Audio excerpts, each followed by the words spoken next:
गौशाला में जहाँ गायों को चारा डलवाते हैं, वहाँ पर कुछ लोग अपने उतारे के तौर पर पैसे देकर चारा गायों को डलवाते हैं। हम उसी गौशाला से दूध लेते हैं। तो गुरुदेव, आप कृपया मेरे इस प्रश्न का उत्तर दें कि क्या हमें उस गौशाला से दूध लेना चाहिए जहाँ लोग अपने उतारे के तौर पर गायों को चारा देते हैं? वो तो प्रोसीजर अलग ढंग से चेंज हो जाता है। वो कोई ऐसा नहीं है कि किसी ने उतारा किया है तो वो गाय के दूध में आ गया या उससे आप तक कोई चीज़ पहुंच रही है। वो प्रक्रिया कॉस्मिक जोन की है। अभी जिस सड़क से आप गुजर रहे हैं उस सड़क पर बहुत से लोगों ने पता नहीं क्या क्या किया हुआ है।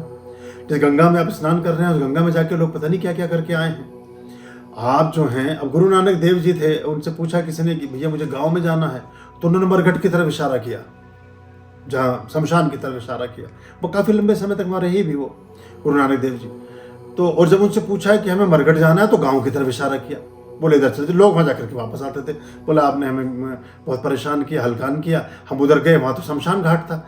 बोले शमशान, देखिए गांव वो है जहाँ सब बसते हों, जहाँ कोई मरता ना हो, जहाँ कोई किसी को हानि ना होती हो। तो शमशान में कोई आज तक नहीं मरा।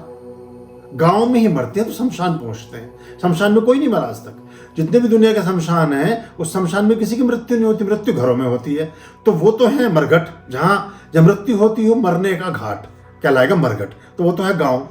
और जहाँ शमशान है वहाँ तो कोई कभी मरा ही नहीं, तो वो है गाँव। तो बहरहाल ये उलटवासियाँ हैं गुरुओं की। तो उससे अपने मन में ऐसा वो ना रखें।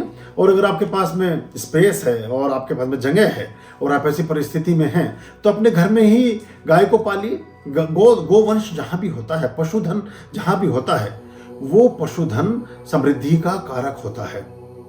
बहुत सारी चीजें आपके जीवन में आनी प्रारंभ हो जाती हैं। गोधन के पलने से वनस्पति का संचरण होता है, पेड़ पौधे उगते हैं, गोबर की खाद बनती है, उन कंडों से आप आग जला करके खाना, बहुत सारी चीज़ों का विकास क्रम शुरू हो जाता है।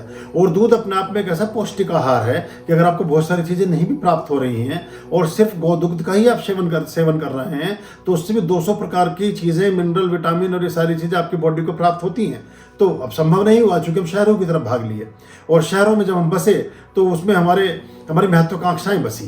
तो हमें जीवन की जो नेचुरल एक रिदम थी उससे अलग हुए, और कृत्रिमता जो आर्टिफिशियलनेस है उसके हम शिकार हो गए। तो वहाँ संभव नहीं था कि फ्लैट में तो, और मुंबई जैसी जगह में तो और भी मुश्किल कि वहाँ फ्लैट में खुद रहें कि गाय को रखें। लेकिन अगर आप ऐसे स्थान पर हैं और रख सकते हैं तो जरूर रखें, कोशिश करें तो अच्छा होगा। उससे फिर ये मन का विचार भी दूर हो जाएगा। और वो जो प्रक्रिया चल रही है उसका आपके दूध से कोई संबंध नहीं है।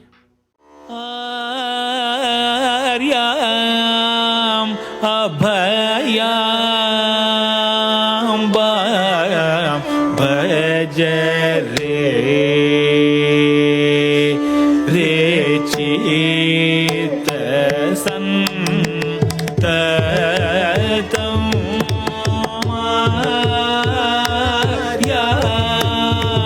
अभयाम